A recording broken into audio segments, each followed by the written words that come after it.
Hi,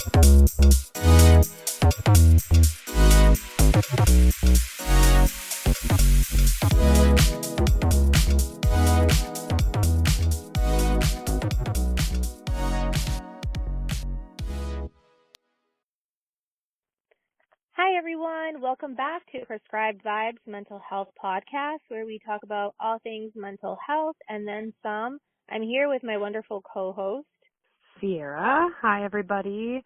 Welcome back.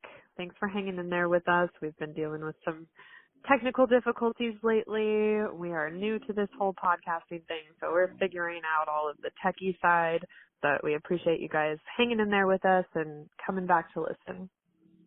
Yes, thank you. And today is a little bit unique. I know that we did a therapy session for Sierra, and today it's going to be for me. So I'm going to put myself out there and talk about a few things that may feel vulnerable to me that I've also talked to my therapist about and what I'm working on currently. So we hope that you enjoy, and hopefully there's some that you can relate to or take away from today as well. Yep, a few functions to this structure that we're doing in these two episodes. One, so you guys can get an idea of what the dynamic, the back and forth is in a therapy session. It really is just kind of like having a conversation with somebody, but also hopefully the topics are relevant and you guys can pull something from it for your own life and you can apply that for yourself somehow. Exactly. So a little bit of background, I increased my therapy sessions with my therapist to weekly, which is probably something I would have benefited from a long time ago. But here we are, and, assuming that we've covered confidentiality, that everything is confidential between us, with the exception of, I'm sure, Sierra, you can take it away. Everything is confidential with the exception of information that confirms to us that yourself or someone else is in danger. We do have to intervene at that point for the sake of whoever is in danger and make sure we're doing what we can to keep people safe. But outside of safety concerns, everything we talk about is confidential. All right. So I am, for the record, not in danger to myself or anyone. No self-harm, no thoughts of suicide or hurting anyone. Today is really going to be about, for me, I'd like to talk about where I'm at in my journey with personal growth. And specifically, I've been working on boundaries, setting boundaries, recognizing what my boundaries are, what my limits are, and really also attachment styles. I think sometimes attachment styles can impact how we go about boundaries. Another aspect I'd like to cover is just some of the barriers to not being consistent with boundaries, or a part of me that feels like my inner critic. So yeah, I'm trying to figure out where to start exactly. Is there a recent situation where that has come up for you that's been challenging? I think overall, just really recognizing, identifying what it is that aligns with my true self, just honoring that. And I think where I'm at is doing an energy audit where I'm really figuring out where do I want to dedicate my energy that feels in alignment and intentional. And when I think about that, I look at work and then I look at relationships in my life and figuring out which relationships are nourishing versus relationships that feel more of an obligation or habit or just draining more often than not. And that's really where I'm at currently, is assessing what friendships, relationships really feel fulfilled, like that I'm getting a sense of fulfillment from, that it's reciprocated. Are you noticing that you have a lot of relationships in your life that feel like they aren't very fulfilling, or they're doing more take than give? I think I told you this, that I tend to just want to have a very small group of people, I just want 2 to 3 quality friends. And that's good, but I think too that can be a little limiting, because I don't open myself up to any other relationships or friendships, because I'm in my mind, I have this narrative that nope, I only have space for these few people. And I realized that, you know what, it's okay. It's okay to branch off to other friendships and other relationships. Why do you think you have adopted this? And I think we did mention it in the episode that got scrapped due to technical difficulties, but why do you think you adopted this hashtag no new friends approach to things? Oh yeah, no new friends, right? Because I think before I've learned that I used to just allow anyone into my life, really just made friends super easy and yeah, let's, new friend. And I didn't really pay attention to, wait a minute, is this someone that I can trust? And it brought, unnecessary drama. And then I realized, well, I need to be a little more selective. But I think while being selective, I just kind of pigeonholed myself into a very, very small pool. So I'm just trying to find the balance and trust my decision making and trust my instincts a little bit more. Okay, so you feel like you maybe overcorrected? Definitely. Yeah, that's common. I think that's common with changes that we choose to make. And there's a point where, right, we overcorrect, we realize we overcorrected, we start to lean back the other direction, and maybe we don't lean all the way back as far as we were, but we still maybe lean a little too far into that way. And it's almost this like metronome back and forth until we settle in the middle. Yes, that's So exactly it. being patient with yourself while you do figure out what the right balance is between the two extremes for you. But it's good that you're recognizing it and then noticing, okay, I need to shift the other direction a little bit, not be so rigid or pigeonhole myself so much. Do you feel like the relationships that you do have, you said you pigeonholed yourself, so you've got this little handful of friends, but you're struggling with boundaries and feeling like those few friendships even are giving you what you need? Right. That's where I'm at, is being more aware when I start feeling triggered more often than not, or irritable. And it's not necessarily just, burnout or life's demands. I'm like, where is this really coming from? Why am I feeling this way after this interaction? So just getting deeper into the why. Why am I feeling this way? Where it's coming from? And what I've recognized is that I've been suppressing how I feel around certain friends because I tell myself, well, that's just how they are. I want to be a good friend. I don't want to be rude. I don't want to be mean. And what's happened as a result of that is that I'm not really taking up space. I'm feeling like I'm giving more than I'm receiving. I'm listening to a lot and more available. It's become draining. Okay, so do you think the root issue is more embedded in your ability to set those boundaries as opposed to these friends just not necessarily being a good fit for you? It's more how you're showing up to those relationships? I think it's both. I think that I have responsibility to set the tone myself and have those boundaries and how available I make myself. And two, I think that when I speak up about how I feel, I think at that point it's the other person's responsibility to hopefully listen and see if there are changes that they can make, because I think that friendships are, it's a give and take, and it's reciprocity like we've talked about is important. But if one person in that friend group, right, is just bypassing what you said, any feedback, and shows up in a way that they're dominating conversations or talking over you, and it just keeps happening, at that point it's like, well, okay, maybe the feedback isn't hopeful and I have to make some drastic changes because I can only change myself, right? And then at that point is just not that the friendship is over. I just think that it starts looking differently, because I don't want to be black and white and be like, oh, I'm cutting this friend off.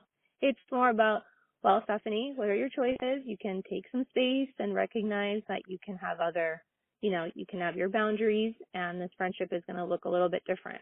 So you've already taken that step to try to communicate what's working for you and what's not, and put that ball in their court, but you're not seeing what you want to see as a result of that? I think that my messages are maybe too subtle. I don't think I've sat down and been like, hey, this really bothers me, or this makes me feel unseen or unheard. I think that there's been subtle like hints of, hey, or the way you showed up is concerning, but it hasn't been, hey, this is something that's been on my mind. And I think that's probably unfair to the other person, but also I feel like a little discouraged. I don't think much is going to change. So yeah, I think I feel a little bit stuck. What is your hesitation in being very direct and saying, here's a roadmap to being my friend, clear cut and dry, are you in or are you out kind of thing? Or is it this fear that there won't be change, so what's the point? Yeah, Or there is that fear of, there won't be change. I think that there have been conversations or insinuations of, hey, if the other person knows that they show up a certain way and they're aware and then there aren't any changes at that point, I'm just like, well, maybe I just have to pivot and not make an announcement and just through actions take some space and hopefully at some point circle back to it. adjust the parameters of that relationship. Yeah, So, not because I fear being confrontational. I just think that there's just been too many instances and it's a very obvious thing. So I just don't know. I want to accept that some people just don't have that capacity to make certain changes, and that's okay. I'm struggling to get a good grasp on whether you're assuming that there won't be change, so you're just not even bothering with it, or if you've made attempts and you're not seeing the change, so you're ready to kind of move away from it. Yeah, it's like I feel as though attempts have been made, maybe not crystal clear, and that's on me. Perhaps with time I'll feel differently, that I can speak up a little more about, hey, this really bothers me, that when I'm talking or I'm sending a message about XYZ, something related to me, the conversation immediately launches into something else about the other person and a story that is so irrelevant. And when that happens more often than not, it just feels like exhausting or confrontational to be like, hey, I was talking about this. Okay, so they're kind of deflecting, and we're not feeling comfortable to redirect it back to our point. Yeah, there's only so many times, I guess I'd have to be very direct, and I don't want to hurt anyone's feelings either, to be like, okay, well, what I was saying or what I was talking about, right. Like that's where I struggle. I want to be respectful and kind in my delivery, and I think I've done that before, but perhaps it hasn't been so clear where it's now a tipping point of, yikes, I just don't think I can interact anymore as much as I used to. Yeah. Dr. John Deloney, who I know I shout out a lot, he says clear is kind when he's talking about these kinds of interactions. Like being very clear with someone is being kind with them and letting them know, hey, I've tried to kind of hint to this and bring it up before, and we tend to kind of get distracted or sidetracked by something, but I really want to be clear about how challenging this has been for me in our friendship, and that I'm not able to continue to show up to this friendship the same way if this thing continues to happen between us. It's not that I don't love you. It's not that I don't care, but I'm struggling. A metric to kind of keep in mind is, am I sacrificing my own comfort for theirs? Oh, if you're yeah. making yourself uncomfortable so that someone else is comfortable, the price is too high. And that's where I'm at, is recognizing, yikes, Steph, like, what happened that you just allowed this to continue for this long that now you're just so exhausted and done. I wish I had paid attention to how I was feeling for a long time and had said something. And it's now I feel like I've allowed it to continue for so long, where I do need to take some measures in terms of like stepping back, because I don't want to be in a place of resenting this person Mhm. or making any judgments. So it's definitely a lesson that I need to be way more aware what I'm feeling and trusting that what I feel is valid and not that, you're probably overreacting. It's okay. It's just the way this person is. And no, it's okay to have a voice. It's okay to have needs and be able to speak up. That's what's okay. Absolutely. And even if it is like, oh, this has been the dynamic between us for the last 14 years and now I'm waking up to it and realizing that this doesn't work for me, that doesn't mean that like, oh, well, we've already been doing this for 14 years, so I can't say anything about it now. Like, no. Now I realize it's an issue and that it needs to be addressed, and so I'm going to bring it up. And hopefully we have a good enough rapport and a foundation with somebody, and right? Any relationship should be two people coming together to try to make it work. And that's not just romantic relationships, but friendships too. This should work for both of us. And so I want to know if I'm doing something that's hurtful to you, and I need you to know if you're doing something that's hurtful to me, so that we both have the opportunity to make those adjustments and show up for each other in the ways that we both want and need from this friendship or from this relationship.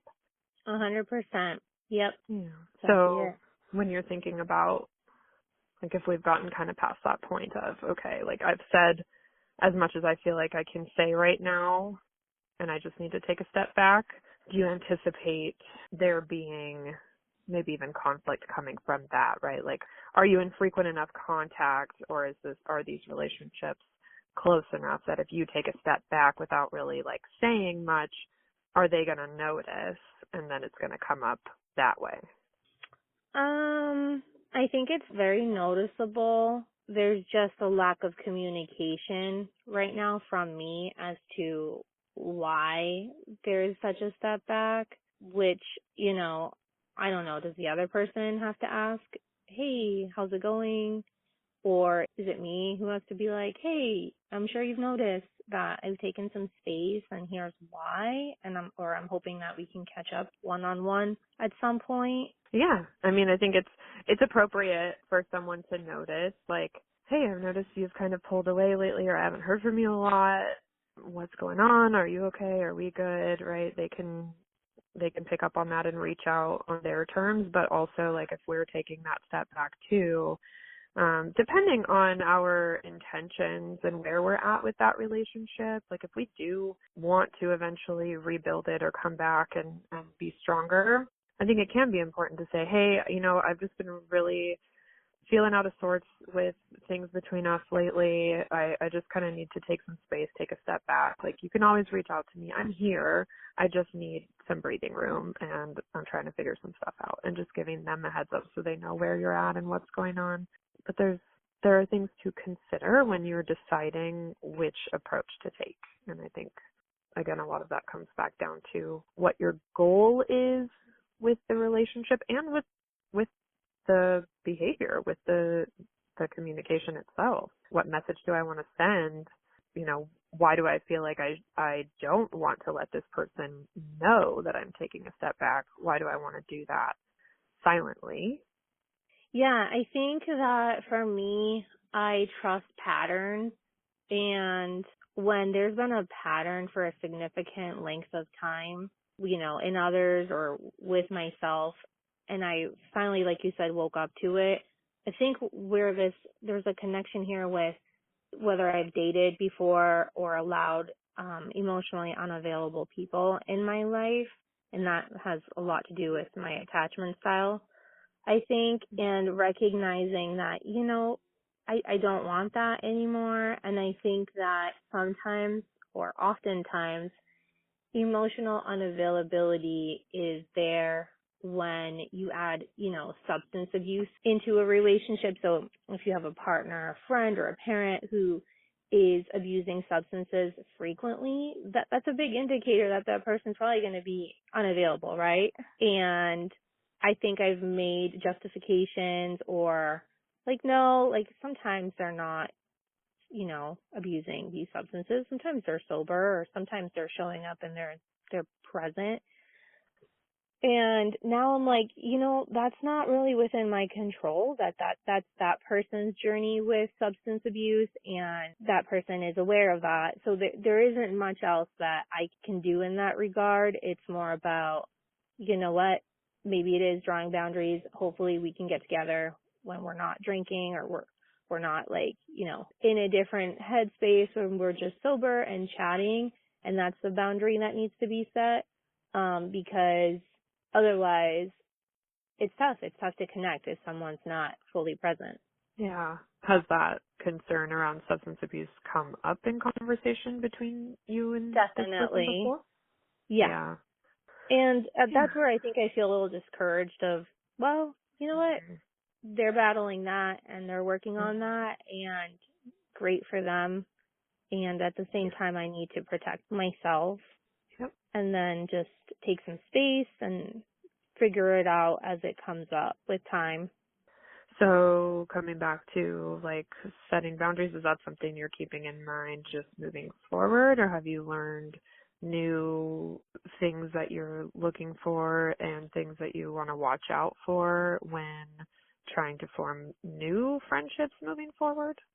Yeah, I think that being aware of how I feel after an interaction. So, oh, that felt nice. That was nice. That person seemed very genuine.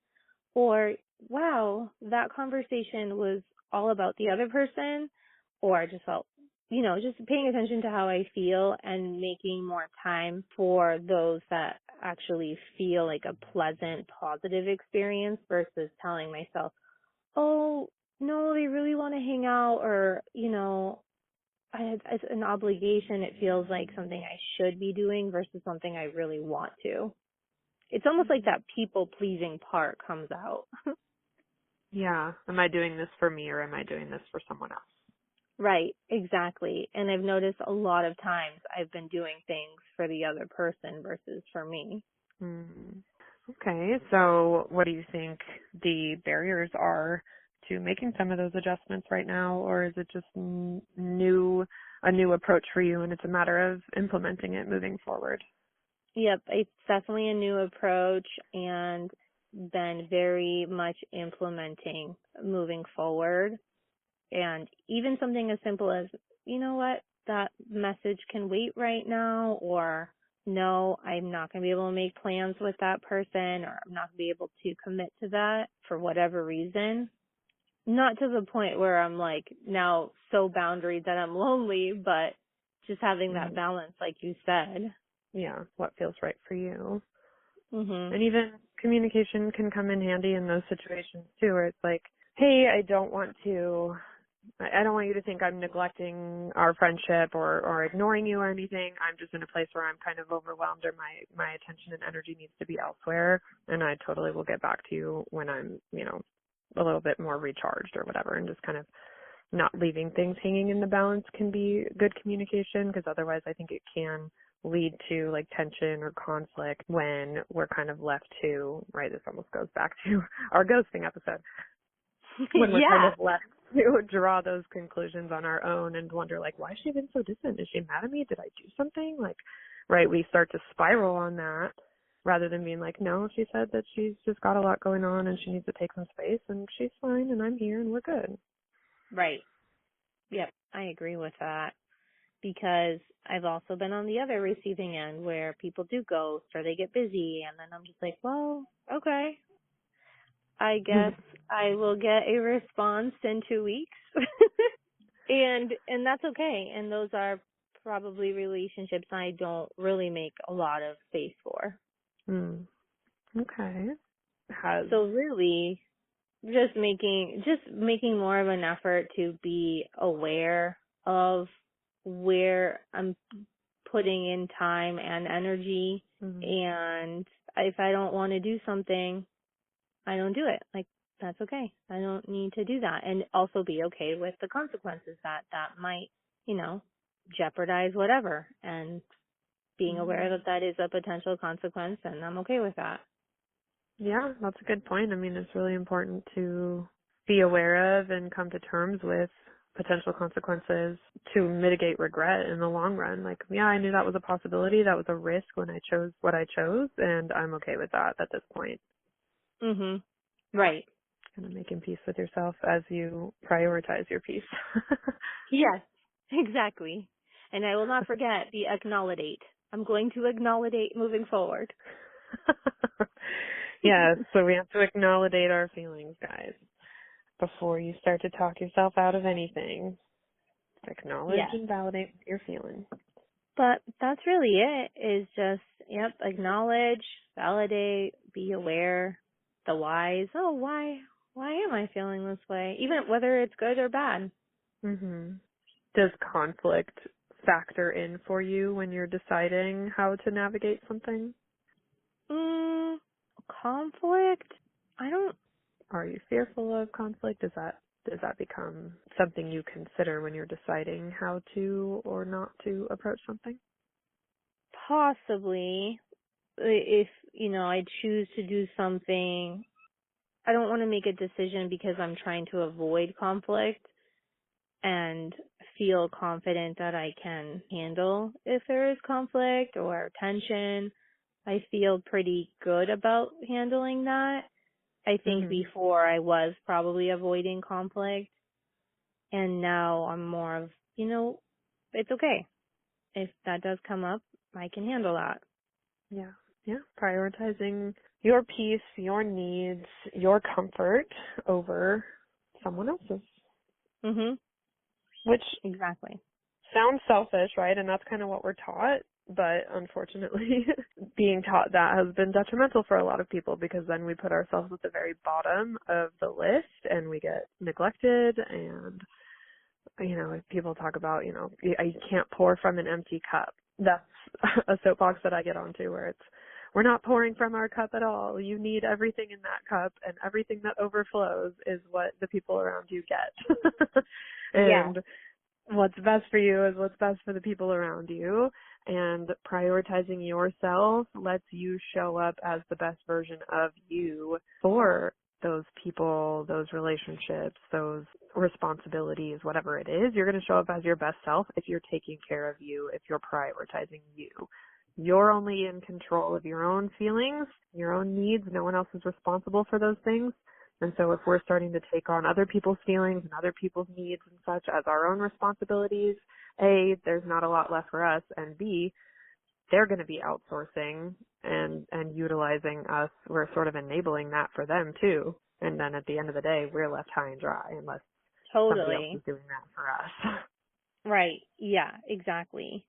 And that's something I'm also implementing in my relationships with my kids, because I do Mhm. recognize that I am very much available. Like, oh, do you want to go do this, or do you want to hang out? Or and they don't necessarily want to, and that's okay. It's like, well, cool, you're independent, and you've made a Mhm. choice to do X, Y, Z. So I'm available, but if not, then it's okay. I'm gonna go do something else that I can spend time on self-care or whatever. But for a while there, I was overextending and being like really just not paying attention to, hey, it's okay to have self-care. Just because you're co-parenting doesn't mean you need to be with them the entire time. It's okay Mhm. that while you're with them, you also make time for things you want to do. You have to have some trust that you have quality relationships with your kiddos, and that they're not Mhm. neglected.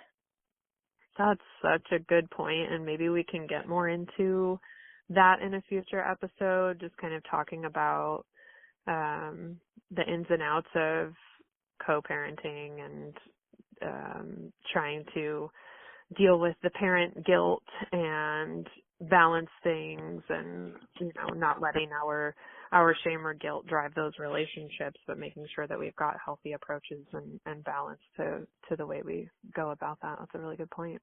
Right. Yeah, because I don't want to be overbearing or Mhm. suffocating parent. I want to be someone that, I am available. If you want to spend time together, great. And if you want to spend time with your friends or read a book or whatever, that's cool too.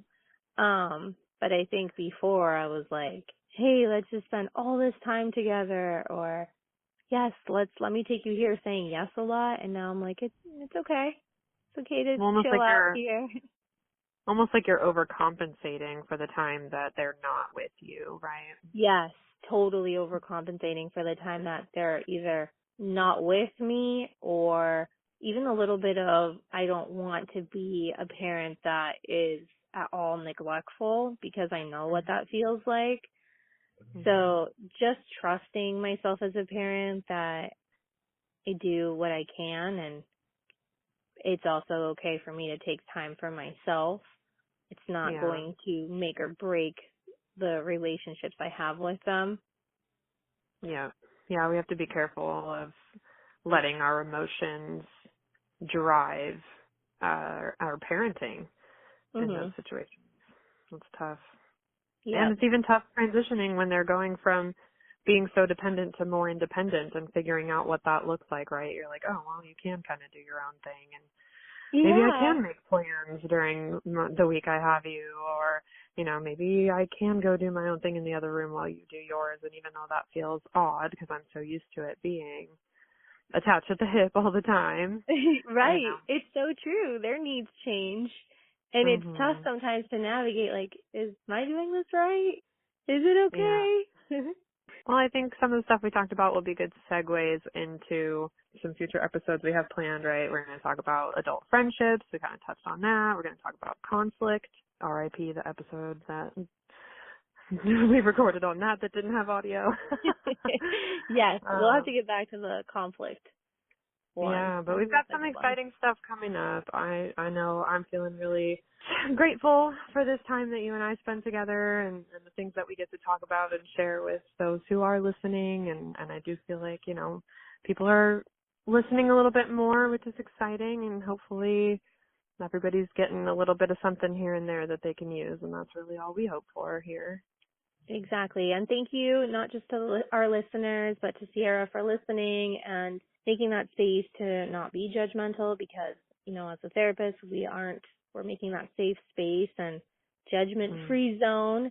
And I think you asked some really good questions, and also the focus on what the implementation is going to look like. So I appreciate it, and I hope that our listeners did take away a little sample of what therapy can look like or sound like.